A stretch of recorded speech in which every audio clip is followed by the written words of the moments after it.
The northern schools of Buddhism and the southern schools of Buddhism are very different. The climate, the geography, the background, the culture, the practice is very, very different.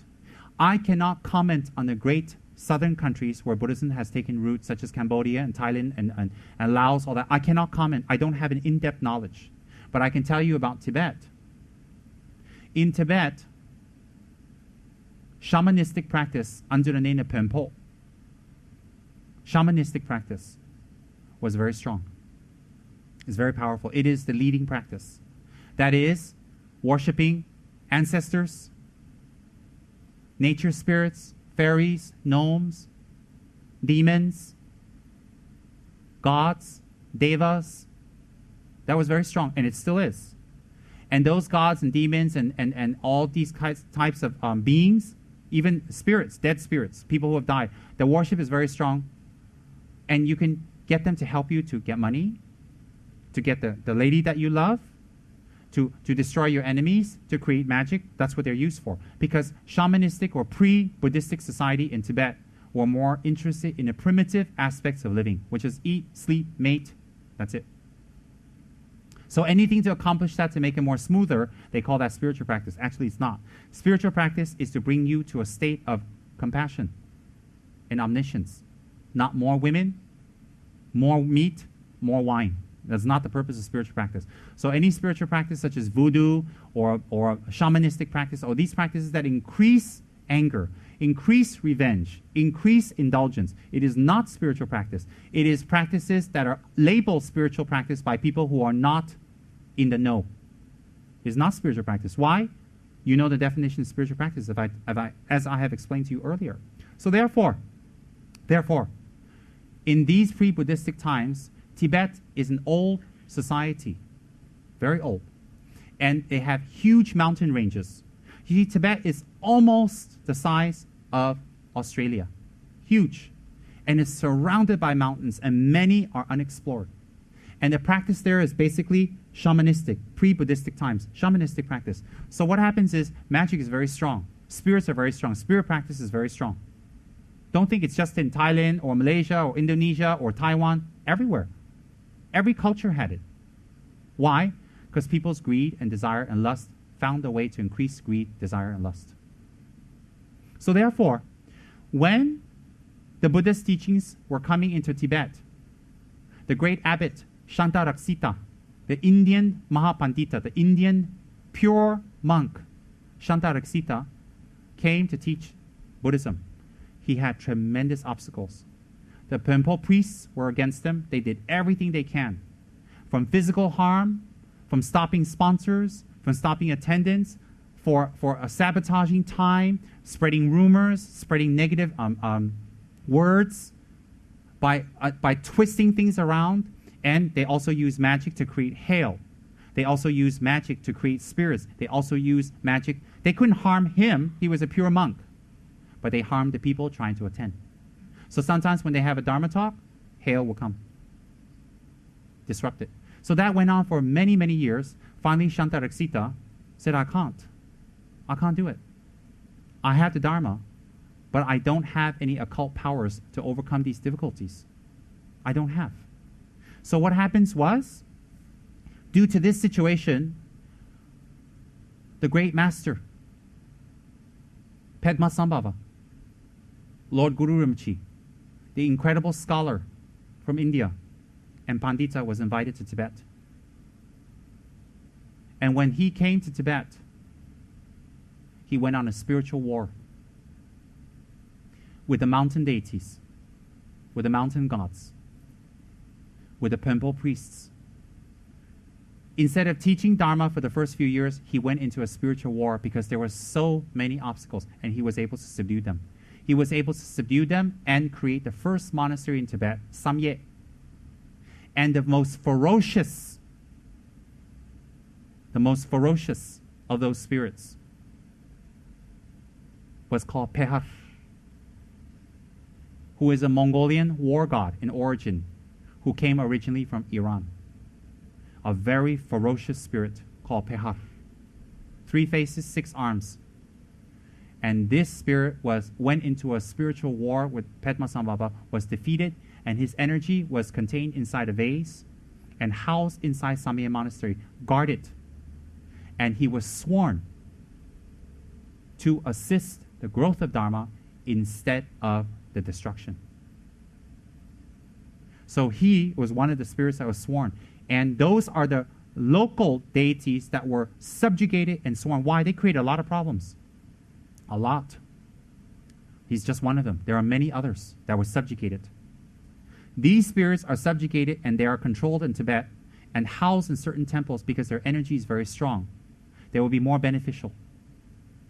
So what happened if they're subjugated? So therefore, a Lama of a high caliber can definitely subjugate them. So what happens is, those are deities in Tibet we can't pray to. They're tapped upon for their energy to help. See, it's better that they help you than to create obstacles, but we don't pray to them. We don't take refuge in them. We don't prostrate to them. We give them offerings and things like that in order to make friendship, but we don't pray. Similarly, in the Indian tradition, they had very powerful Dharma protectors. They're not created by the Tibetans, you have to understand. They're not created by the Hindus, what people mistakenly believe.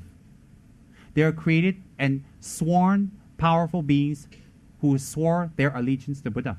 Some have sworn their allegiance even to the prior Buddha, way before India was even there, to the prior Buddha aeons ago, such as beings like Mahakala and Benden Lhamo, who have sworn their allegiance to the 1,000 Buddhas who will come and to assist those beings who take refuge in the Buddha. So what happens is, those great practices in India is a very old and ancient and superb culture. But they had the same problems that Tibet had. Magic and problems and jealousy, just like any other country in the world. And it was very powerful. Why? Because the people there had many different types of practices. Very advanced in the ancient world. So they had Dharma protectors to guard and to help, to assist. Those Dharma protectors were instituted by Lord Buddha. Some were sworn by Lord Buddha or sworn in by one of Lord Buddha's acolytes or students in the future, such as Nagarjuna, such as Chandrakirti. So the protective practices that we have from Tibet are not developed from Tibet, are not. The protective practices that we have in Tibet do not come from Tibet, were not started in Tibet. Even the ones that are protectors of Tibet, that are indigenous of Tibet, were started by Indian masters such as the great Guru Padmasambhava. Not by Tibetans, but they're maintained by Tibetans.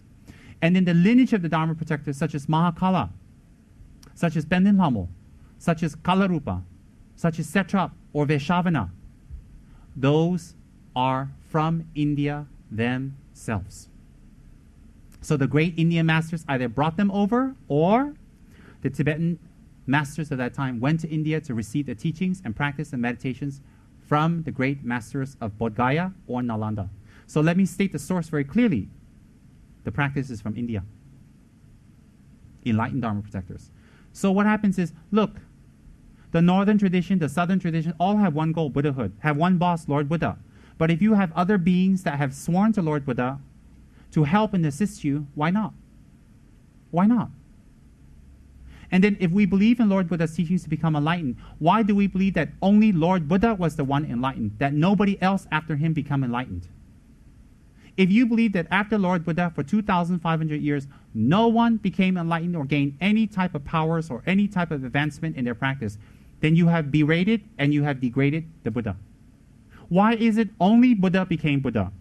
Buddha taught for everyone to become a Buddha. So therefore, it's highly likely that many beings in the different countries also became enlightened. For example, Lama Tsongkhapa. And we're not just presupposition. There are much evidence to show that I won't get into detail at this time. Much evidence to show their state of mind and their enlightenment and how they, inverted commas, proved it. Many. One of the ways we can check is in their writings today. Lama Tsongkhapa has over 18 volumes of writings. Meditation, practices, subjects. His subjects are studied in all the great monasteries of Gaden, Sera, Drepung, Tashi, Lompo. To this day, his rituals, his practices, even the Kala Chakra given by the Dalai Lama, all come from Lama Tsongkhapa. My point is what? Is we can check from his writings what kind of person he was. We didn't meet Einstein, but if we read his works, we can pretty much surmise he was a very intelligent person. So to say Einstein's not intelligent because we didn't get to see him would be ridiculous. So how do we examine Lama Tsongkhapa's qualities? By his works. How do we examine Lord Buddha's qualities? Because other people said he's Buddha? No, by reading his works. Even Lord Buddha, you didn't meet him. So a bunch of Thai and Tibetan monks tell you he's a Buddha. Why would you believe it? You have to read his works. You have to meditate and see the results. Then you will believe. Why would you believe? Because it's logical, clear. You can see it for yourself. Very, very clear. So what happens is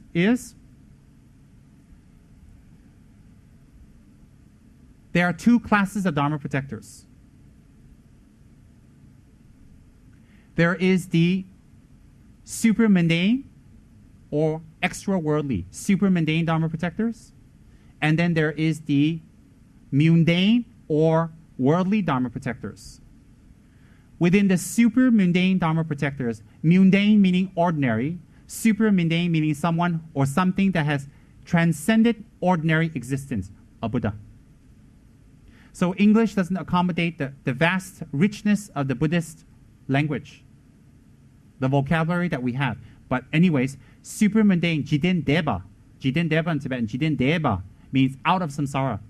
Out of samsara doesn't mean physically, it means their mind is already out, enlightened being. So you have the highly renowned Dharma protectors who are out of samsara. Then you have the Dharma protectors who are still in samsara with us, either bound by oath or willingly. Example, Dharma protectors that are in samsara, again, have two classifications. Dharma protectors whose mind are enlightened but emanate in samsara to become closer to help, and Dharma protectors who are in samsara, their mind is also in samsara. So within the Dharma protectors, you have two classifications. One is super mundane, and one is mundane. Within the mundane class of protectors, you have two classes again. The two classes is they appear as ordinary, but they're actually enlightened. And the ones that are ordinary and appear as ordinary. Then you say, how is that possible? It's definitely possible. Why? Can you see Amitabha? You can't. Can you see Lord Buddha? You can't. Can you see Kuan Yin or Avalokiteshvara? You cannot. But you can see the historical Shakyamuni when he emanated in this world, in his physical body. You can see the Dalai Lama. You can see Panchen Lama. Can you see the Tantric Buddha Heruka? You cannot. But you can see Trijang. So the Buddhas have three bodies. Dharmakaya, which has no form, no taste, no touch, only another Buddha can perceive. Then they have Sambhogakaya, which is an emanation body, a type of emanation body that high-level beings can perceive. Those are in their real forms. This is all Sambhogakaya forms. Then the third body of a Buddha, I'll just make it simple today, is Nirmanakaya. Nirmanakaya you translate in Tibetan as Tulku.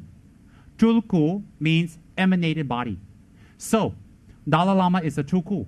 Panchen Lama is a Tulku. Setrap is a Tulku. Why is that? Because we are not at the level to perceive them, but they are able to emanate into our level for us to see them. So if the Dalai Lama remained in his position as Avalokiteshvara, if Lord Buddha never left Tushita heaven to come and exercise the last 12 deeds of a Buddha of full enlightenment, his last lifetime, and he did it up in Tushita heaven, we would not get any benefit. We would not be able to perceive and see. When the Buddha emanated down in a Tulku body or a Nirmanakaya body, we can see directly. Then, Manjushri in the form of Lama Tsongkhapa. Then, Avalokiteshvara as the Dalai Lama, example. Amitabha as the Panchen Lama. Heruka as Trijang. These are examples. So these great beings can emanate not just as one Lama or one being, they can emanate in many Lamas, many forms, male and female, even not as Lamas, as people, as bridges, as food, as animals, in any way to benefit others. Those emanations are called what? Those emanations are called Nirmanakayas or Tulkus. Why? specifically to benefit us at our level, what we can see.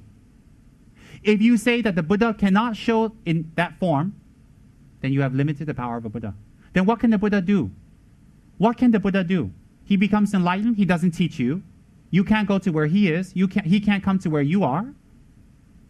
He can only appear to you as an Indian monk. He cannot appear to you as a Tibetan monk, as an American monk, as an Australian monk, a Japanese monk. He can only appear to you as an Indian monk with a bump on his head and a begging bowl. That's it. That's your projection. That's what you say. Why can't he appear as Dalai Lama? Why can't he appear as a great Lama of the West in the future or in the East? It doesn't have to be just Dalai Lama. No, definitely not. No, definitely not. So, if you say that the Buddha cannot emanate and he doesn't have multifaceted forms, then you are taking refuge in someone that's pretty much yourself. Why? Because you don't have powers to do anything. I don't have powers to do anything. So we're prostrating to someone who's exactly like us. Then what's the point? Jesus Christ can be in a few places at one time and multiply bread and food for the populace and people who came for his teachings. Why can't the Buddha? So my point is what? Is if you say that the other different deities do not exist, then you limited the Buddha's power in two ways. One is that whoever practices his teachings will be just like us, stuck in samsara, never become a Buddha. Never. That's impossible. That means everybody who does business never becomes rich. There's no Bill Gates in this world. There's not a Li Ka-shing in Hong Kong. Impossible. But the Li Ka-shings and the Bill Gates of Hong Kong and America are few and in between, just like the Buddhas compared to sentient beings. So therefore, if you say that the other deities don't exist, the tantric deities cannot exist, it's just a figment of people's imagination, made up or whatever, then you're totally in debate, you'll be defeated. Why? It's illogical to limit the Buddha's teachings. A, no one can become enlightened. That means Tara, the lady who was a student of Buddha, never became enlightened. Only men can be enlightened. That Tara cannot practice and become an enlightened being. Then once Tara becomes enlightened, why can't she be exactly the same quality as the Buddha? Of course she's the same quality as the Buddha. Actually, on the ultimate level, Buddha and Tara's level is exactly the same because she practiced what he taught. Like that, the Buddhas themselves can emanate again in protective forms to help us accomplish what we wish to do. Earlier, the last hour, I explained to you the essence of Dharma practice. That was a very good one for you to listen to. It will help you tremendously. Now I tell you the other part. It's connected. So what happens is, there are two levels of Dharma protectors. One is super mundane and one is mundane. Super mundane means enlightened and then unenlightened. Within the unenlightened class, you have two types of protectors. One is enlightened but in ordinary form, in disguise. And the other one is ordinary and not in disguise. Within the ordinary protectors, we do not take refuge in the ordinary protectors or pray to them or take refuge in them. We cannot. Why? It would defeat our refuge practice. So even the great protector Nechung of Tibet, perpetuated by the Dalai Lama, which I'll show you in a short while, he comes and makes offerings to the Lama. The Lama does not make offerings to him.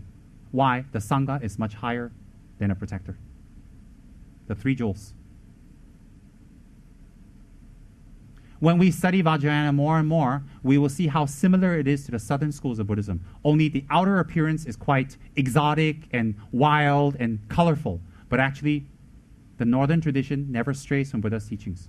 If it does, no one in the northern tradition can become enlightened. And I will have to take a stand and say, there are people in Tibet that are enlightened. Don't look at me as a sad example. But there are good examples in Tibet of enlightened beings. So you don't say, oh, look at you. You're not enlightened. That's true. That's true. But that doesn't mean there's not enlightened beings. So what happens is, within the worldly protectors, there are two types. The worldly protectors, there are two types. These two types, why do the highly enlightened beings take on worldly form? The highly enlightened beings take on a worldly form. It's easier for us to contact. Very high-level protectors and high-level beings is not easy for us to contact due to the lack of merits. So, example, to see Buddha in his natural state, for example in Tushita, will be more difficult than to see an emanation of Buddha such as Shakyamuni on earth. Why? Simply because it's closer to us. So worldly protectors that are enlightened emanate as worldly protectors, so they are closer. And their very special feature about them, they also, because they're in worldly form, can enter a very special person who has practiced, who has done retreats, who is pure, who has cleared their energy channels and take trance and talk. That's a very special quality. I'll show you in a small while. So stay awake and be alert. There's going to be an exciting educational night ahead. When you go to bed today at 3 a.m., you're going to be very happy of what you've learned. You're going to wake up tomorrow tired and sleepy and your eyes droopy, but when you wake up the day after that, you're going to think about everything you learned and say, I wish it extended to 6 a.m. You have the merits and the karma to be here, so go all the way with it. I prepared myself for tonight. Tonight was a teaching for 5-6 people, and I decided to expand it to a few more, and then it became this. Why? Because a lot of people like to come and do Setrap practice. They've been getting a lot of benefits. So I thought instead of having a bunch of people just sit there blindly ringing bells and chanting and folding hands, offering incense, why not know the meaning? Then you can share it with other people. After all, isn't that what I'm being sponsored for? Isn't that what I'm here for? Isn't that why I'm here in Malaysia? Certainly there's no other reason I would be here in Malaysia. Certainly. So therefore, take advantage of the time that I'm in Malaysia. Take advantage. Listen and learn. Put everything aside. Listen and learn. So what happens is,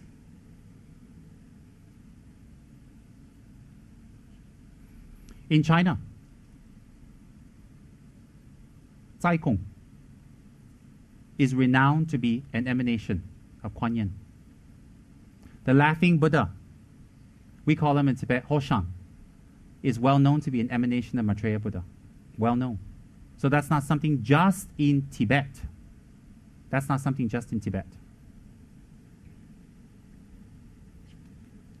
If Avalokiteshvara remained in Potala Palace, Potala is not the palace in Tibet, it's the actual Pure Land. The Potala Palace is based on the Pure Land. The actual Pure Land of Avalokiteshvara or Kuan Yin is called Potala.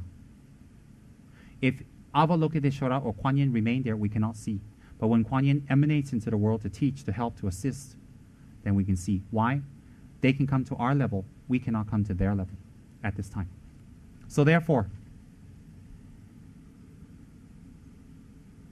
when they come closer to us, the worldly or mundane protectors that are enlightened, we can take refuge in them.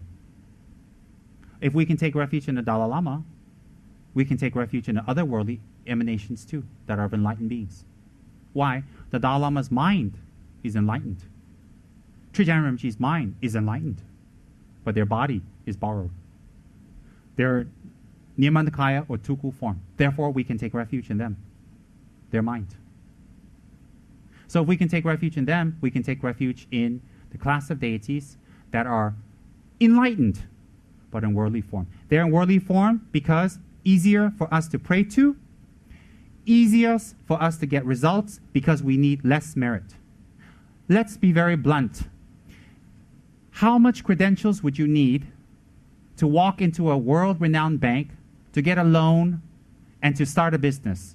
Or if you go to a dark, smelly alley and bring your friend JP and borrow from the loan shark, Andy. What credentials do you need to borrow from a loan shark? What credentials do you need to borrow from a bank? The same amount of money. That's right.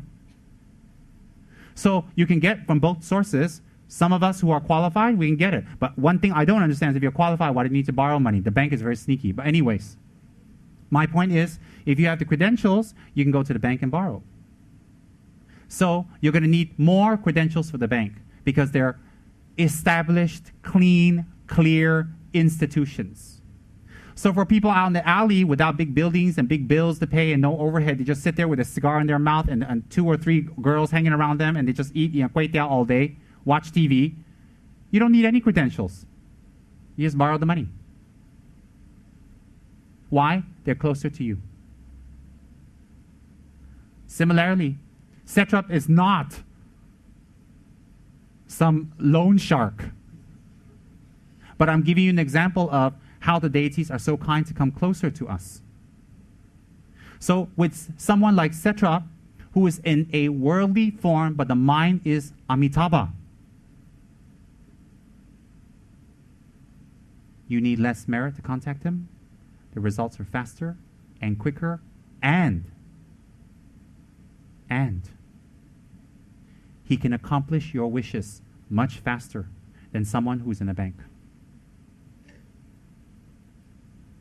That is why all of Gaden Shartse Monastery, all,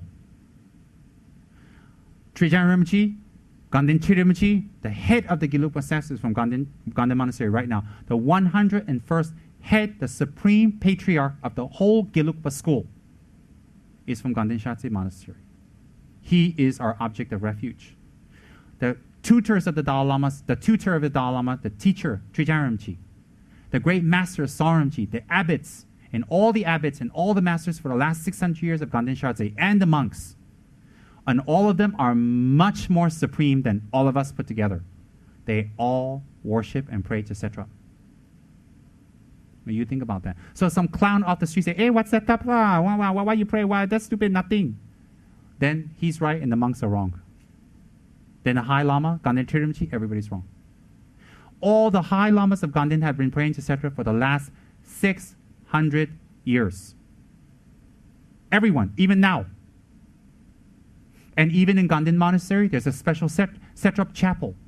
And the statues are beautifully made. We're trying to get a statue of that here. Maple and Tiki have sponsored it, and we're going to get one for our retreat center that is carved especially.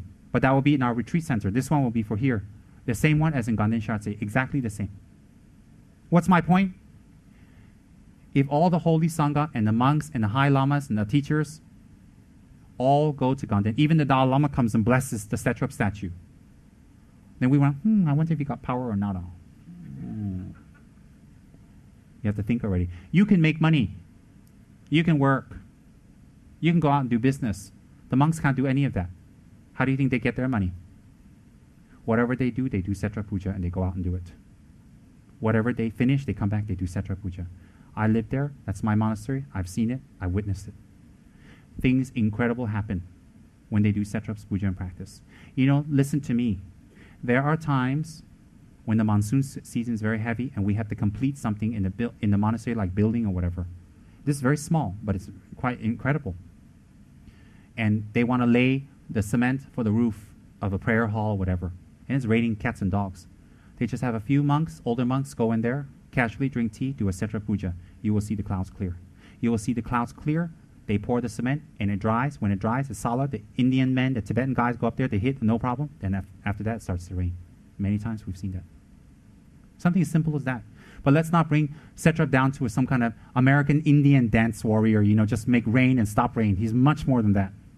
But very basic things like that, how he helps. Why? Because the monks have cultivated a relationship with him. I brought him here to Malaysia for a few reasons. One, he's Amitabha. And many of the Chinese Malaysians, I'm not included, many have a big hang-up about Amitabha. Great.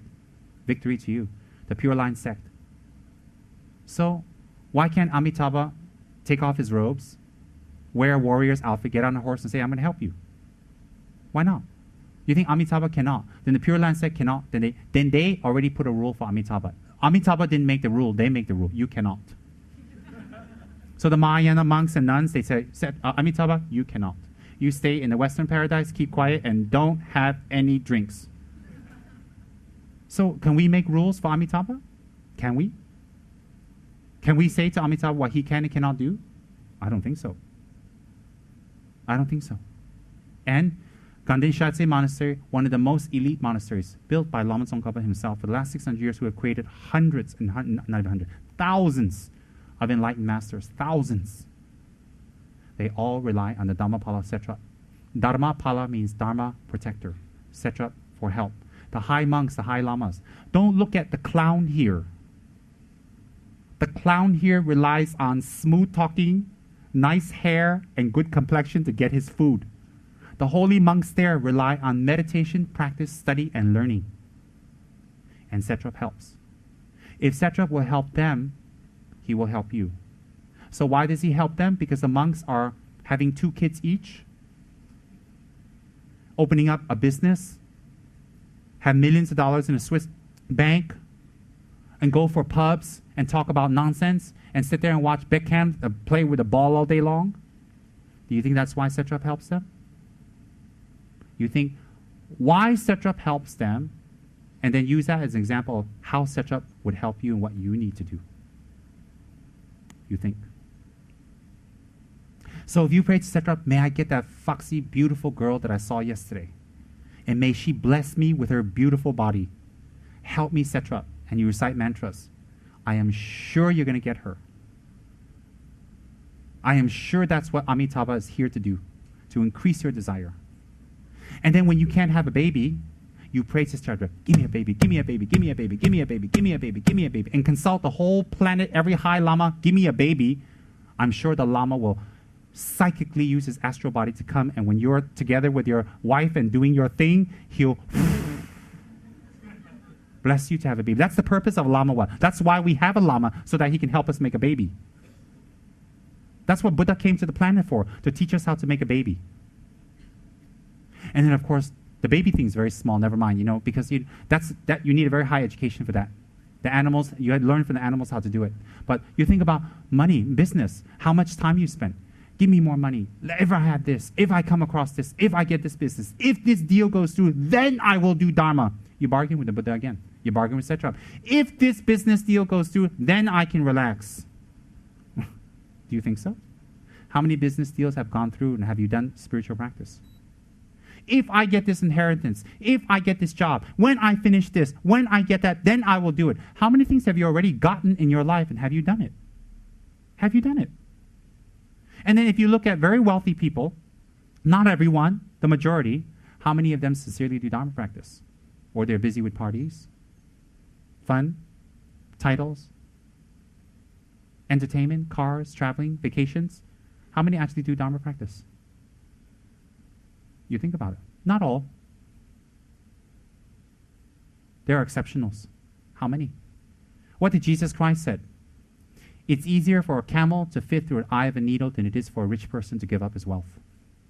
What's the meaning of that? Attachment. So what's my point? My point is criticizing rich people? No.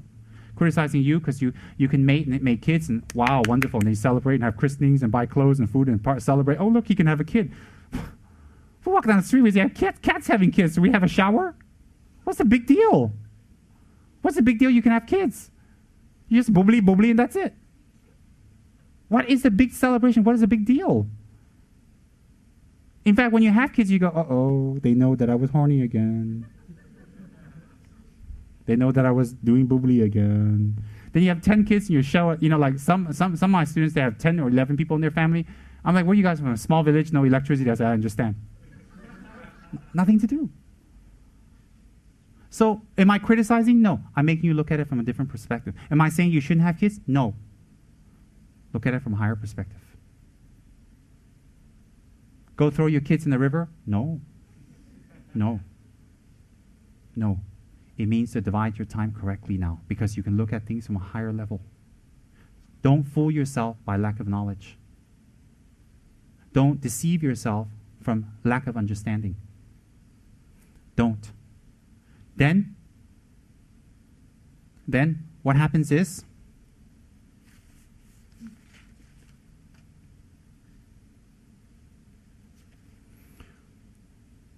Lama Loden Sherab was one of the greatest, if not one of the best translators we had in Tibet. And you have to understand that translators are very kind. All of the Tibetan corpus of Buddha's teachings, from the Kangyur to the Tengyur, all of Buddha's spoken words and meditation practice, and also the teachings from his sons and the great erudite masters of India, were all translated No, they were mostly translated into Tibetan. And they were done by these masters who sacrificed their lives. They're people who didn't care about their food, they didn't care about themselves. And traveling that time is not you just book something online and fly there. They actually had to travel across war-torn areas for hundreds and thousands of miles in the heat and the cold in the winter with bandits and gypsies and marauders. And many of them got killed. And then they had to carry the Dharma teachings back. So when they went there, they had to enter the monastery from Tibet to India. Different culture, different language, different people, different climate, different altitude. The Tibetan masters suffered tremendously, going from the high altitude to the lower altitude. The difference in food. And medicine, do you think it's so easy? When you're sick today, it's even difficult for you to drag yourself to the clinic. Imagine that time. There's no clinic. And then what about bandits? What about robbers and thieves? And then can they carry all these? Can they just email the information over? Can they put everything on a disk, or they put everything on a thumb drive and just carry things over? Or do you think they have to carry thousands of Dharma texts on their back and bring it over? You think about the difficulties they endured.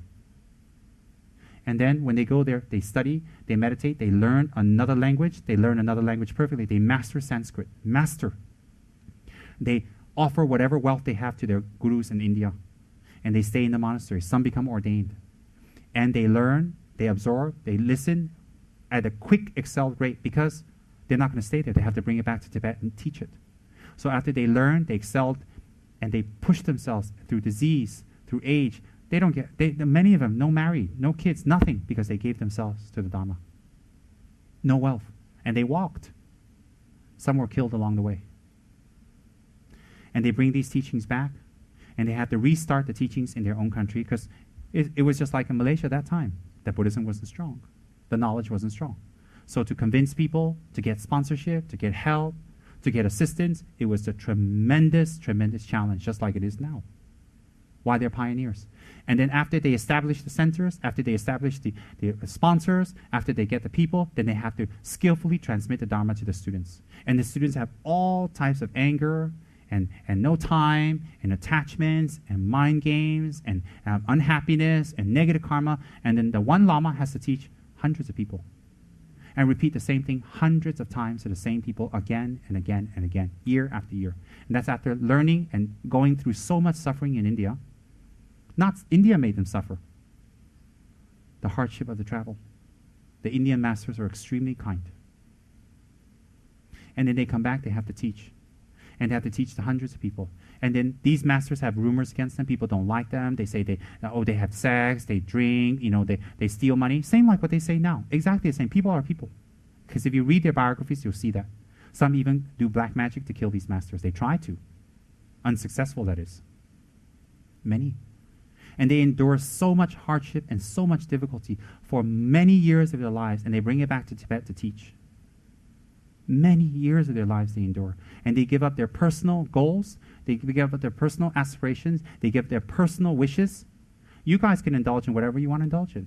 Some of you had a lot of money. Some of you don't have a lot of money. Some of you had it, don't have it. Some of you will have it. Some you guys can have fun. You can have your wives. You can have your cars. You can have your houses. You can aspire for dreams. You can drink. You can entertain. And no one will say anything to you. No one. But the masters can't do any of that. Everything has to be given to the Dharma and to the public. And on top of that, they still get criticism. Still, it's not enough. Still, it's not enough. Still, people criticize them and find fault. So what happens is this type of kindness is this type of master, Lama Loden Sherab.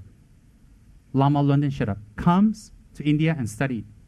And along with many Dharma texts and many Dharma practices, he brought back. Along with that he was in Bodhgaya monastery with the abbot.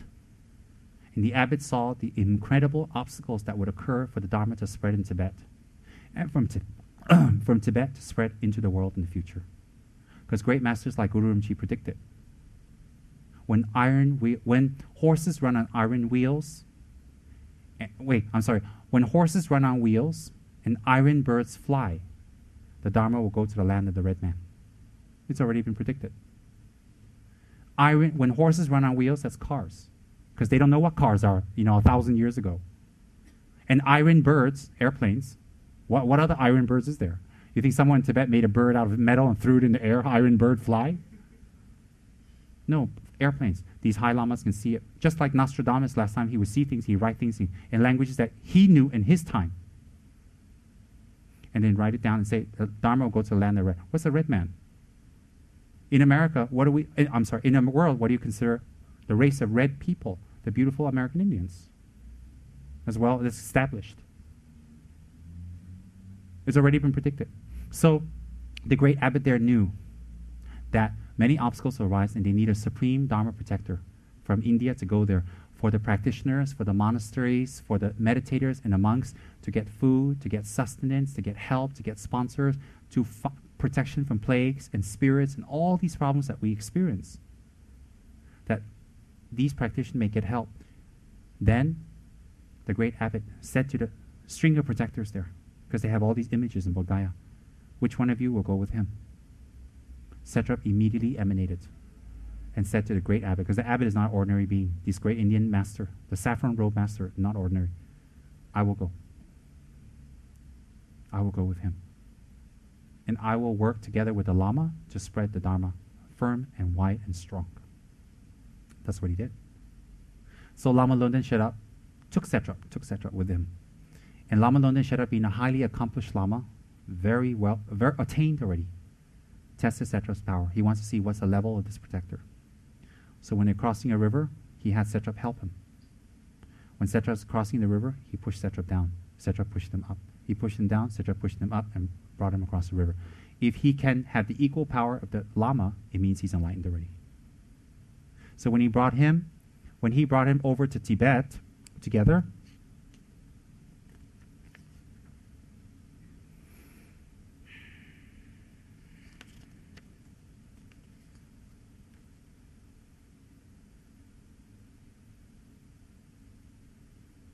he built the monastery. There was a monastery there built by a student of Atisha called Samur Noling Monastery with pure Sangha. And this Lama Loden Sherab brought him over there and installed him. And Setrap manifested unhappiness because India is lush. India is green with beautiful animals, with waterfalls and lakes, peacocks and parrots, and beautiful, beautiful herbs and medicines, and flowers and smells, and spices. He goes to Tibet, it was flat, it was barren, no trees. So Setrap kind of went there and went, oh. Setrap, sure. He kind of felt like what Princess Wencheng felt, when she was leaving China. She was like, oh no, I got to go to Tibet and sleep with a barbarian. Setrap was like, I got to go to Tibet and hang out with the barbarians. You have to understand, Tibet wasn't a place that people in the ancient world like China and India looked forward to. They considered it the barbaric country. Yeah, that time. No one looked forward to it. You didn't hear, hey, let's take a trip to Tibet and hang out. People were like, let's not go there. No one in China said, let's go to Tibet. No one in India said, let's go to Tibet. You don't hear that. You don't hear about ancient travelers wanting to go there unless it's a spiritual journey. Even I don't want to go to Tibet, but I have to soon. In any case, when he arrived, he said like that. So Lama Loden Sherab, in order to establish Dharma further, to create karma and merit for the people of Tibet,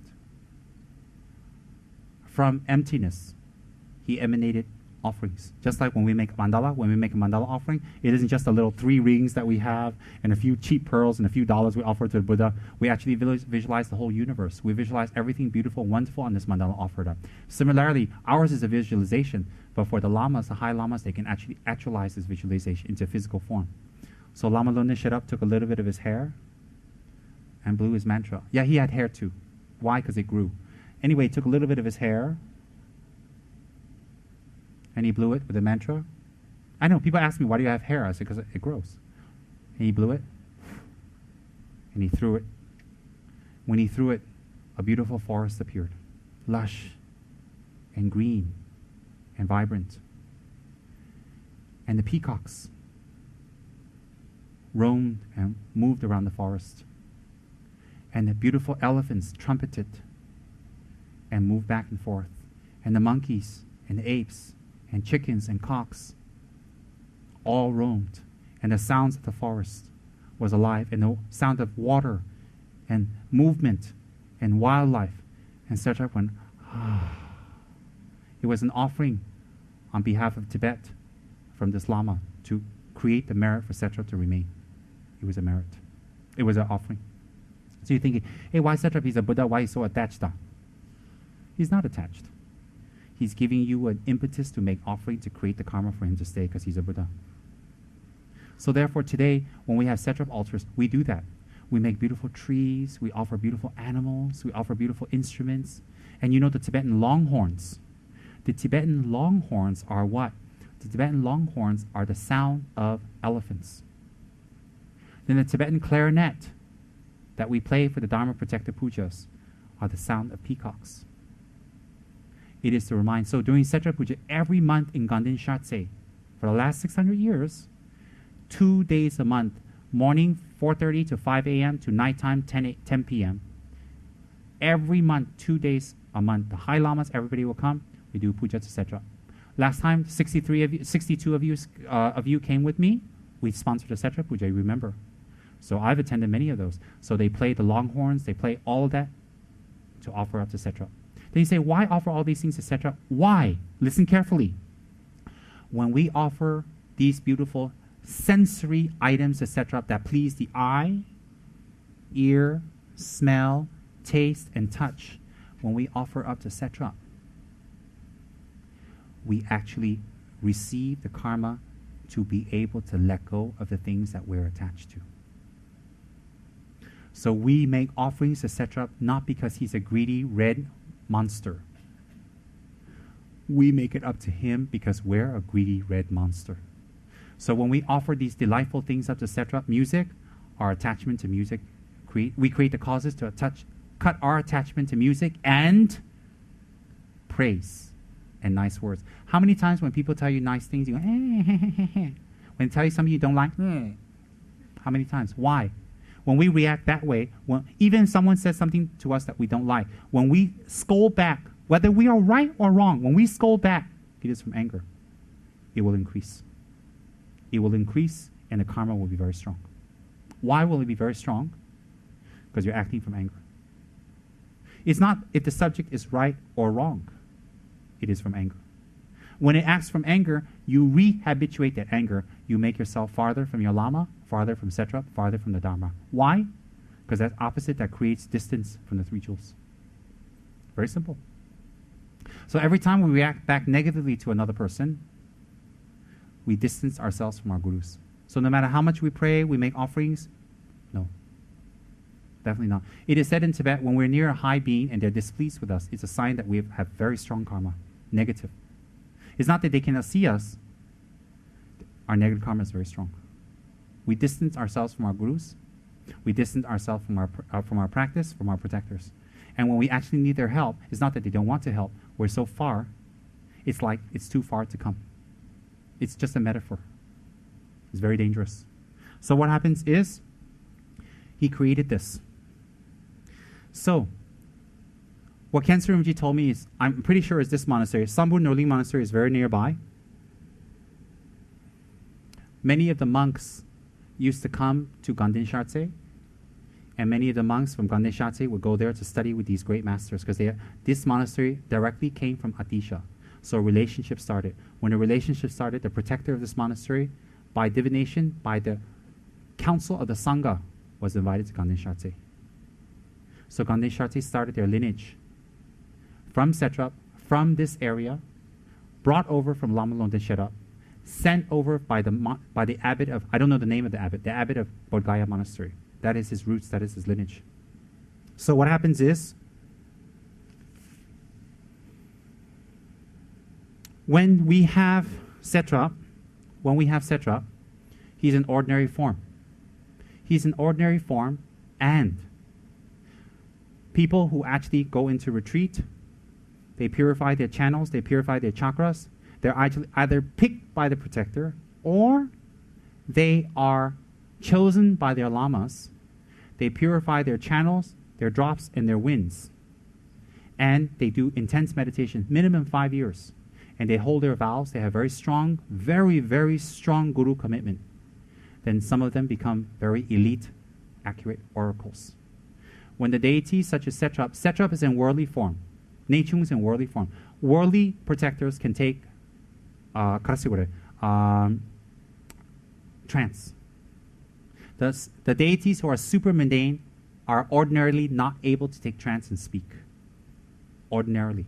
Okay?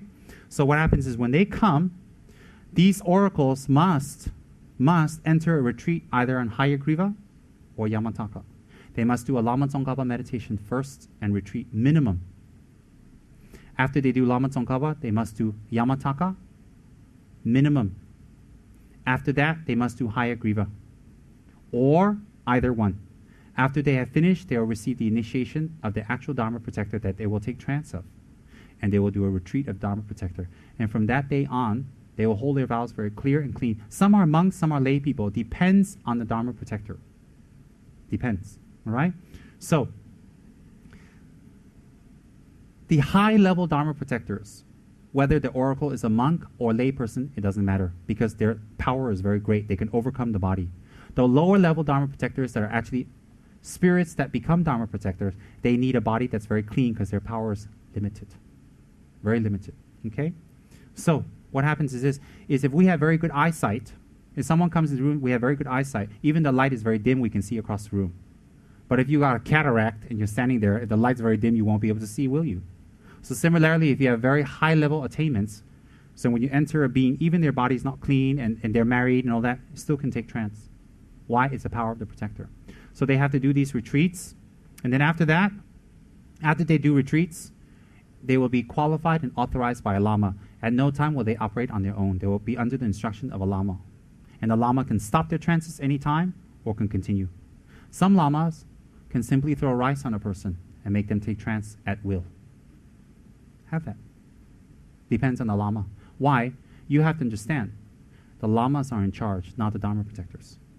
The Dharma protectors always pay homage to the lamas. The lamas do not need to pay homage to Dharma protectors. Therefore, if a Dharma protector is present, we make always prostrations to our lama, not the Dharma protector. Those who prostrate to the Dharma protector is a sign of them not knowing Dharma. Why? The Dharma protector served the lama, not the opposite. Not the opposite. Okay? So, unless you're very special and they take trance in you and they teach you all day long, I doubt it. I doubt it. Very rare.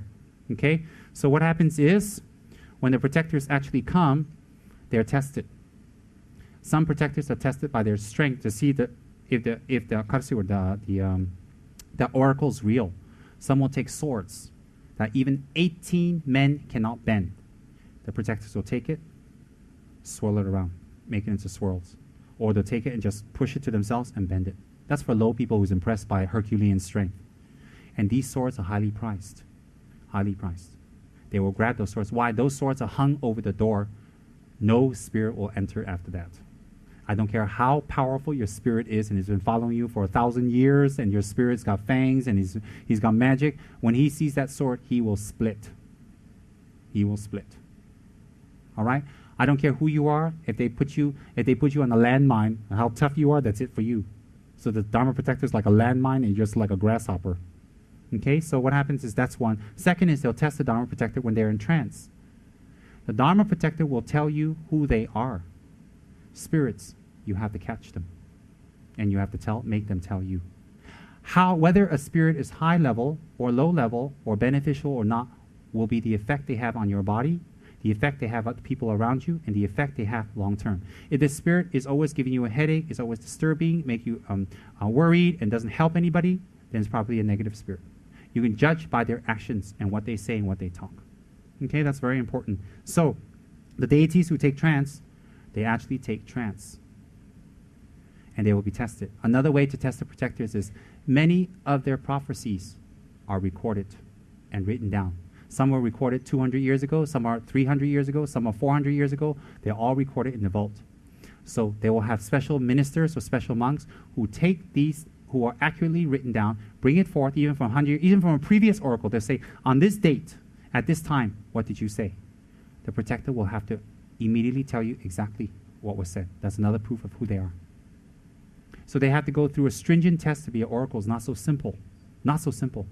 And then after that, during an actual oracular session, what happens is this, is the deities will come, they'll give you a sungdu or a pundu. A sungdu is a red string or blue string. Blue is lay, green lay, red is for monks. And they're either blessed, they're either tied or they're open. And they're given to you, and those are highly treasured and precious. Why? They protect from disease. Very, very powerful. And so that's one. The second is they can twist the sword around, but that's probably in the beginning to prove that they're the real ones coming. They don't do that all the time. So when you go see a protector and oracle, don't bring all your swords. They're going to think you're the last samurai. Okay. And some protectors, they have their swords they carry. And when you come for audience, they can hit you with a sword or they can hit you with their hand. What is that? To dispel the obstacle you have in your body. Most likely to remove a spirit or remove an interference or remove something that's been disturbing you for many years. So a high lama can do that, or oracle could do that. That would be an accomplished being. That would be a lama who is one with the meditational deity. So when that lama hits you on the back, some lamas are very direct. They just slap you on the back, they hit you to help you. Some do it very gently, like they're stroking you, they're telling you they're your friend, they make jokes, they play with you. They do it many ways. Depends on the level of your mind. Why? You come into a lama, they slap you in the back, maybe you slap him back. For the people who don't know any better. So lamas are very skillful. They rub you on the back, they tell you you're nice, they give you a hug. And people who are very sick and very disturbed, or their minds always doubt, you'll see the lama gives them more attention, hugs them more, touches their forehead, gives them affection, strokes them a lot. Why? Because they're more disturbed. Why does it do that? To remove their obstacles all the time. All the time. So those who get extra affection from the lama don't run around saying, oh, you see, I'm special. Yeah, you are. Especially sick. So don't think anything great. Even the way the lama teases you, call you names, teases you, puts you through tests, or puts you through different jobs, and make you do this and this and this, it is to purify your karma. It is to help you. When you accomplish it, when you say, oh, I can't do it, I'm not able to do it, I won't do it, I don't know, and all the time, you lose. Because what the lama does, what does the lama get? Definitely not much. Okay? So, also, what happens is this is, first, they arrange the clothes of the protector like we have in the back. That has been worn by the oracle already. They arrange the clothes of the protector near the offerings. Then they purify the place with incense. After they purify the place with incense, then the oracle himself will come and they offer the clothes unto him. So the clothes for the protector, the sponsors usually fight to sponsor it or to make it up or make it beautiful. Why? It's an offering. It's a very great offering, and the protector will wear it all the time. As ornate as possible is excellent. Make an affinity to the protector. Then, like in Gaden Shartse, we have the oracle's clothes in the altar. Then the second is they do invocation. The invocation of the protector will be talking about their abode, where they live, how it looks, their entourage, how many, from where they come from, and praise to the protectors, eulogizing their capabilities, and at the same time, gently reminding them of their oath. Then the next step will be the protectors actually come and take trance. After they take trance, then the lama or the sponsor or the patron will offer milk or black tea to the high-level protectors. Why? Collect merit. We're offering in front of the deities. Same thing. And then after we offer, we actually ask the questions. After we ask the questions, we can be directly, whisper like that, or in written form. Then the medium will collapse. The medium will collapse. After that, we do a thanksgiving prayer. That's a procedure. Setrap, in the past, when the oracle is living there, because our oracle is now in the United States, Setrap in the past will come to the monastery. I've witnessed it many times, once a year. Once a year, the great oracle will be assisted up to the main monastery. A great throne will be made. Without the table. He'll be sitting Western style with the feet down. And then the high lamas, the monks, and all the reincarnations in front, and all the normal monks and other monks will be in the back. I mean, thousands. And then the ritual master, the umze, will do the chanting of Setrap. And Setrap will take full trance in front of all the monks. And the oracle at that time, when I came to the monastery, was very old. He was limping. He's 78, limping. When he took trance, he was hopping around like a frog with wings all over the place. Fierce, and he did a divine dance. Incredible. And in the monastery, each of the lamas will go up there and make a communion and meet. And then ask questions. And then he will give the divination results for the whole monastery. He will give the result. everything what the monastery should do that year: cultivation, crops, maintenance, disease, help, where to go, find sponsorship, what pujas to do. Everything he'll give instructions for the monastery for that year to nurture and take care of them. Then after that, he will throw rice. And the rice is highly priced. I've got plenty. The rice is very powerful. And then after that, he will do a dance. Incredible. You should see him. It's not a normal dance. It's not like you guys in the disco shaking your butt. Not that kind of dance. It's a divine dance of clearing obstacles. Clearing. From the highest lamas to the Dalai Lamas, to the nobody schmucks mushroom lamas like me. We all witnessed it. So that's incredible. That is Setrap manifesting. And the state oracle of Tibet has Gaden, Nechung, Zangba. Zangba is the peaceful aspect of Setrap in a white form that manifests to the government of Tibet. The current Zangba oracle has passed away in 2003. The new one has not been installed yet. But the Zangba oracle is peaceful Setrap, who also gives instructions to the Tibetan government, His Holiness. Instruction means advice, along with the other two. Now this is Setrap. Now I'll show you the Tibetan government official trance every year. And that one is a party of Dharma protectors. You wait. 2 male, 1 female. The female is the goddess Dema, subdued by Guru Rinpoche. The other one is Nechung. The other one is Shinjachen. And they have come to pay homage to His Holiness and to give predictions for the whole year. What to do to increase the Dharma. Watch this next footage that I got.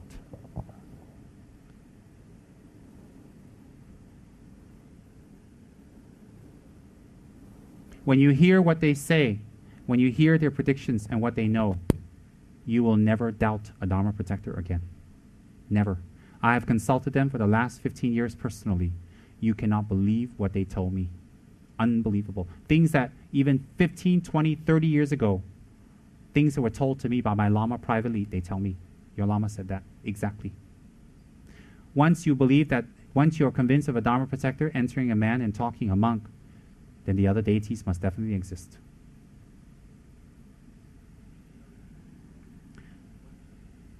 This is the state oracle of our country, Nechung, and the Gaden oracle of Shinjachen and Dema, having an audience with His Holiness during New Year's, with all the monks and High Lama assembled. So don't think that it's just a practice of my little center in Kachar House. This is all of Tibet, my friends, all. They're playing the longhorns of the elephant, remember, to remind him. And then the sound of peacocks, represented by the clarinet. This is the oracle, the official state oracle. Another one, entering different stages of trance. Louder. Not too loud. The female oracle, Dema, subdued by Guru Rinpoche. Gaden, that is Gaden oracle of Shinjachen. The female oracle is taking trance. The female protector in the lady oracle. Nechung, subdued by Guru Rinpoche 1,000 years ago.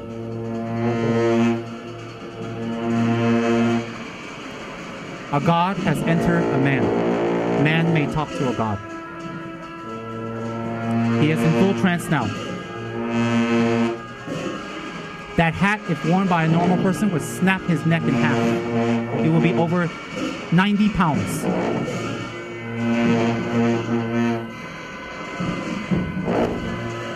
The Dalai Lama in the hat of Lama Tsongkhapa are waiting for them to come and pay homage to him. This is the female protector doing a divine dance to show respect to His Holiness. Nechung is next. The third oracle of Setrap has passed away recently, not here. She's talking and speaking, doing a dance in prediction.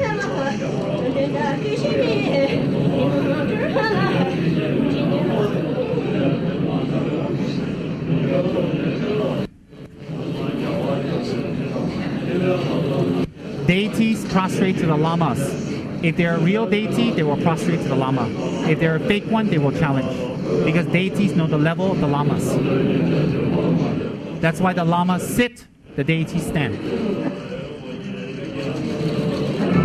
Now Nechung himself arises to pay respects to the Dalai Lama. Full trance, a 1,000-year-old deity. Clearing obstacles for the new year for the Dharma to spread. Paying homage to the four directional Buddhas. The Buddhas of the four directions he pays homage to.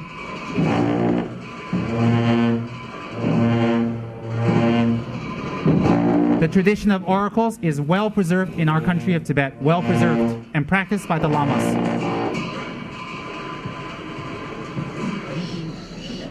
Now he's speaking to the Dalai Lama. Shh is his sound. He makes offerings to the Dalai Lama. Even the gods make offering to the Lama. What need say the men?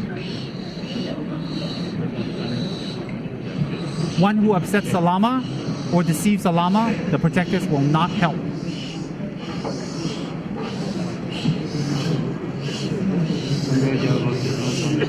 He offers his tea to the Lama first. The Lama drinks and then he drinks. I take refuge in my Guru, I take refuge in the Buddha, the Dharma and the Sangha. The three jewels. Namo Guru Be.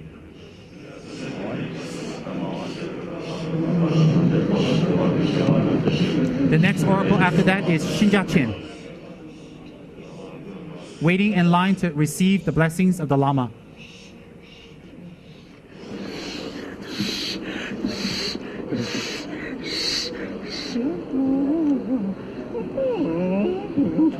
That's the way he speaks, his sound. You have to have it interpreted.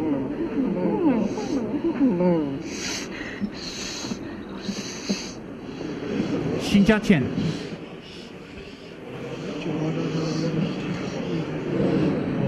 Making offerings to the Lama. Shinja Chen is called Gaden Oracle.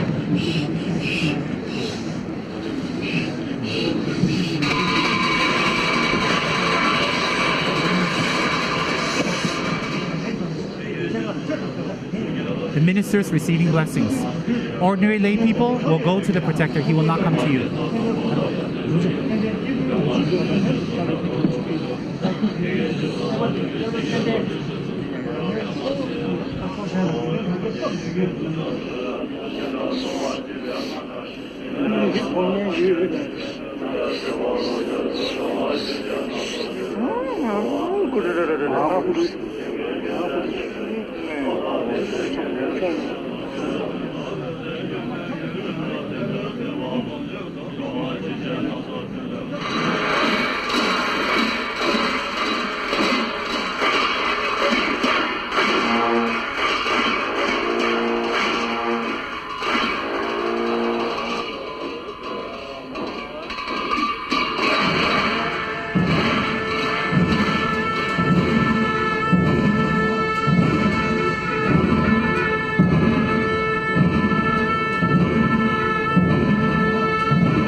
Advising the protectors to hold your vows.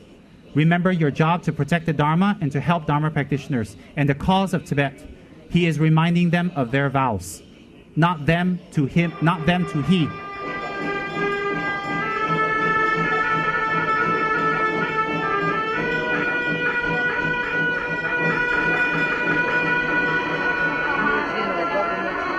The oracle will go out in full trance to bless the public. Many people waiting, thousands. Do not think what we do in Kechara House is exclusive. I am following a tradition that is 1,000 years old. Pray to Setrap, believe in Setrap, and have a relationship. In the future, you'll meet him directly. Thousands of people. The rice he throws is highly treasured. That's why for some people who need it, I give you one rice to eat. Blessed. I tell you, eat the rice. If you're smart, you eat it. If you're not, you throw it. Blessed. No other protector or deity can come over them. They are the highest in samsara, the highest. This is authorized by the highest monk of the planet, His Holiness the Dalai Lama.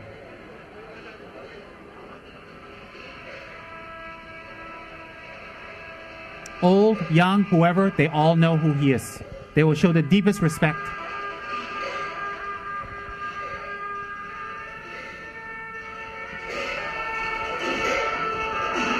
There he's throwing the rice.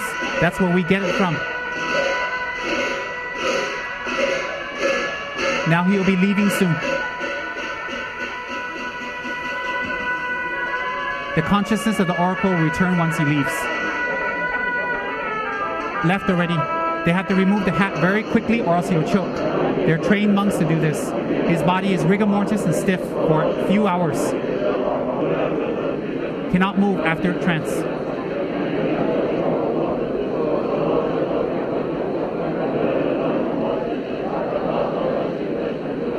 Now the oracles after trance receive the blessings of the Dalai Lama or the Lama. Okay.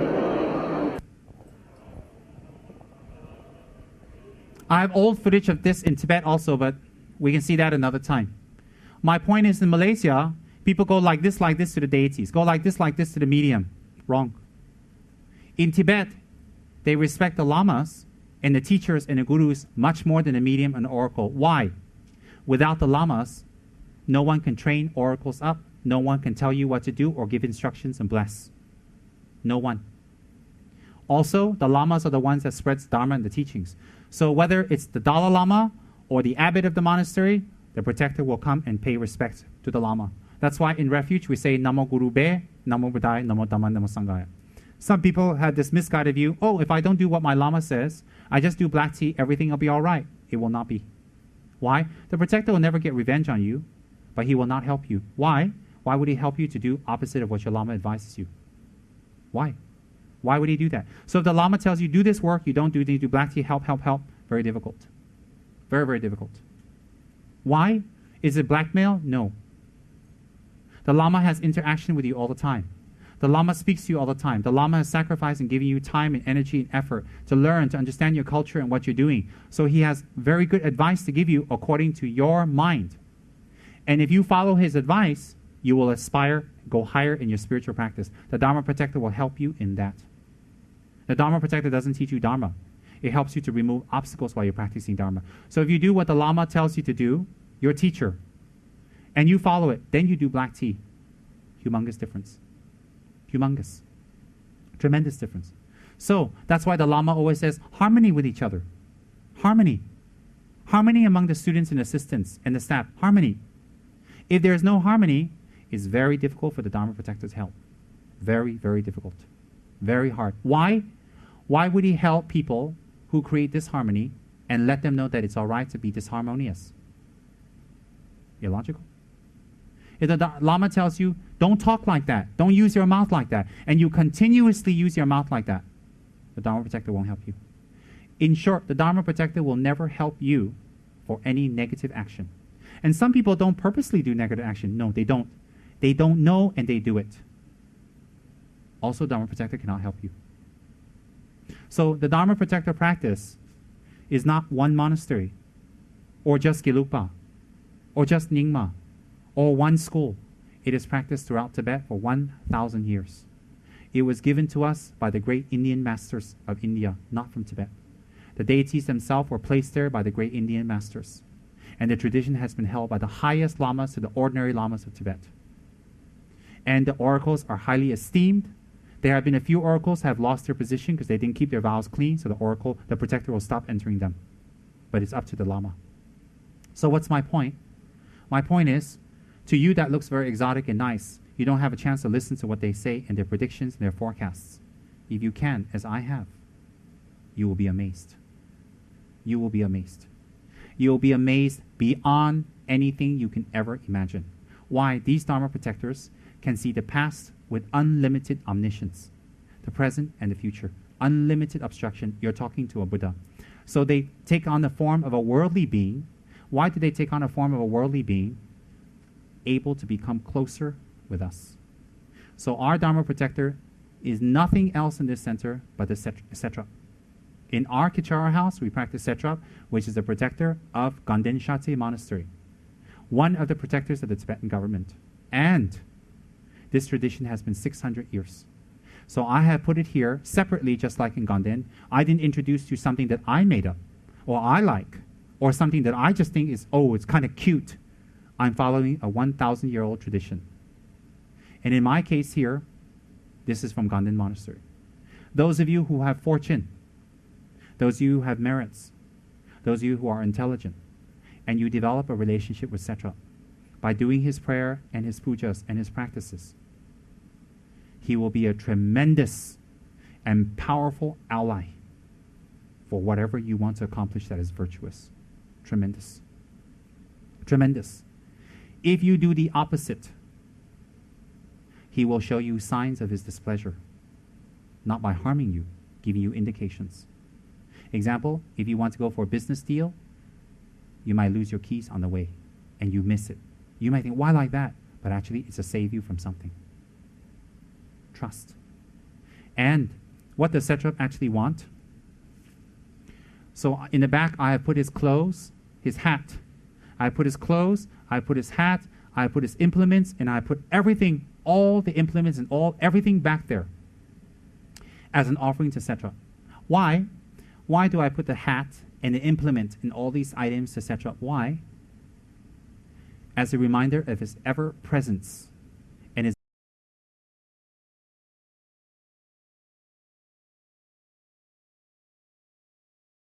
that we will be able to invite the actual oracle here.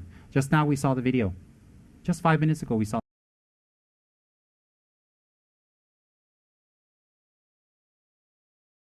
our center is organized. Our center's staff and members are organized. There are people who write letters. There are people who know how to assist monks, who follow instructions, who knows how to take care of guests, who follow protocol, and who give their time more to the Dharma than to their indulgences. All this is possible. If we're more interested in our indulgences, it won't be possible. It will not be possible. And these things, when they come, when they visit, they will have a tremendous impact. Tremendous. Why? It is a real God coming down. Recently, I have requests from the oracle to visit, but I turned it down. Why? We're not ready. We're not ready to take care, to finance it. We're not ready to actually accommodate or have a place. We can't even open our Buddha oasis yet.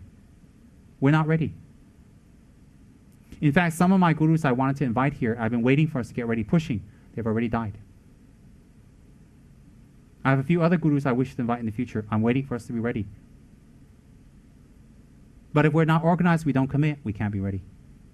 Because I'm not like another center who's commercial, who wants to bring the oracles and lamas here to make money or business. I'm not interested. I want to bring them to spread the Dharma. So if people are ready and committed, that means they're ready for the Dharma. If they don't commit and they're not ready, it means they're not ready for the Dharma. Very simple. So that's why I have committees, I have meetings, I have liaisons, I have assistants, I have paid staff, all in the hopes of them committing to do more work. Not on their free time, it's a project and I help the Dharma a little bit. That will not get us anywhere. Nowhere. We have to commit and go all the way and do it. So what happens is, in our chapel, we have Dhammapala Setrap. And I've been explaining for the last 2 hours and a half about the benefit. You have understand more. I speak to you directly with no hindrance of language. And if you have the fortune to listen and hear, you will know what to do to protect yourself from obstacles, catastrophes, inverted commas, enemies. You have a method to protect you from spirits. You have a method to protect you from disturbing beings of a supernatural nature. I've taught you, I've explained for the last 2.5 hours. That's not the real pith of Dharma practice, but it is one of the benefits that I explain. So what happens is then Lord Setrap's practice, as it is in Gaden, the Dharma protector practice is all of Tibet, from the highest Lama to the normal, ordinary manifesting Lamas, in all the monasteries. And there are a few renowned oracles of high-level protectors that I've just shown you. So, If you think that I believe in something that's invisible, that's made in some cast iron or brass statue that's not real, surely that couldn't fool the Dalai Lama. Don't underestimate. You cannot see doesn't mean it doesn't exist. It exists. There are many levels of beings. And at the same time, I put Dhammapala Setrap's practice on the back, on the side, as it is done in Gaden Monastery of 3,000 monks. I follow their tradition. Why? Setrap's practice is peripheral, or on the side, or like extra. The real practice is meditation. The real practice, the real Yidam is Lama Tsongkhapa. That's why he's in the front. If you look at the Guru tree, all the Dharma protectors are on the bottom. Lama Tsongkhapa is in the center and in the front. You can look at it afterwards. There's a tanka here on the wall, in the center. Then, now,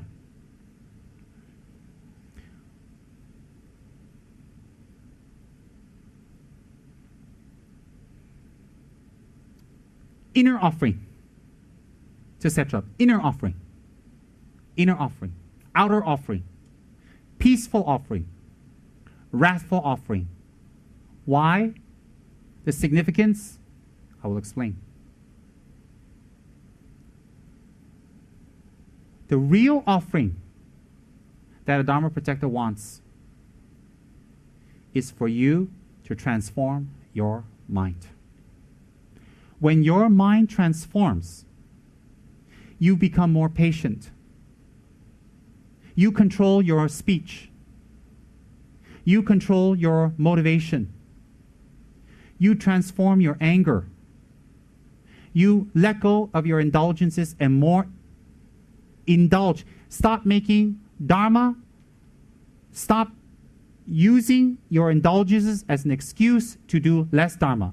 You should use Dharma to excuse yourself from indulgences.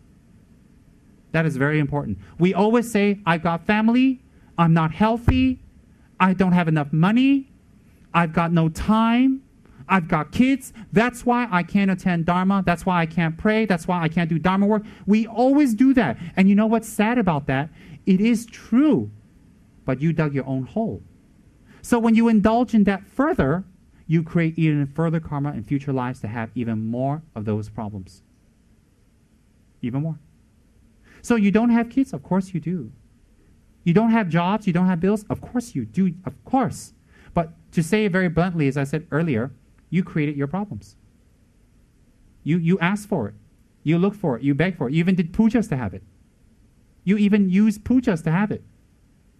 Imagine you'll solicit the holy Buddhas and spend thousands of dollars to have more problems. You prayed for it. You didn't know. You're not bad.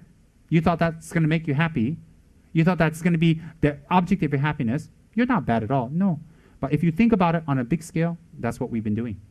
So now we should stop using indulgences as an excuse to stop Dharma practice or lessen or not do. We should use the Dharma practice to our indulgences. We should start that. We should reach the next level of our practice. How old are we? The time you have left to live, as I always like to say, is much less than the time you have already lived. The time you have lived is that long. The time you have left is that long. The time that you have left is much less than the time you have lived. What else do you want to achieve and accomplish? What else is left? Your body is already a minefield of disease. Spirits and epidemics and all types of illnesses are surrounding you, and ghosts just waiting to disturb you. Your own anger and your own passions and your own desires and your own pride and ego burns away at you and makes you act and talk to people that you regret later and you're ashamed of later. You're overwhelmed by these things every day, all day. So when do you say to your indulgences, no, I've got to do Dharma practice now? When? Some people find drinking, gossiping, staring at beautiful women is more beneficial than listening to Dharma or doing meditations and practice. Some people have that delusion. So, do we want to spend the rest of our life? Look at ourselves. Look at our skin. Look at our body. Look at our health. Do we want to spend the rest of our life just doing what we've been doing for the last 20, 30 years? There's nothing to celebrate. So a balance is necessary, a balance, a midpoint.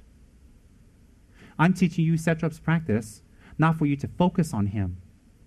I'm teaching you Setrap's practice to help you overcome the difficulties you experience in daily life so that you can do Dharma practice. Financial problems, devote yourself to Setrap.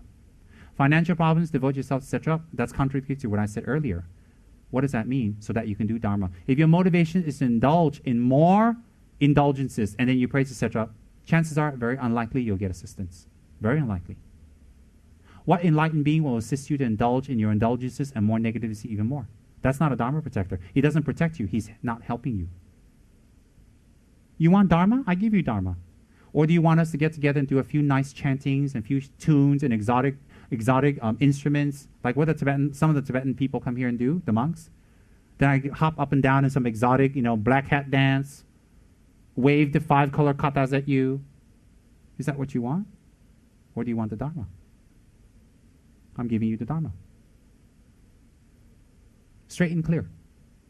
And if you actually listen to it, you open your heart and listen to it, you'll say, there's some truth in it.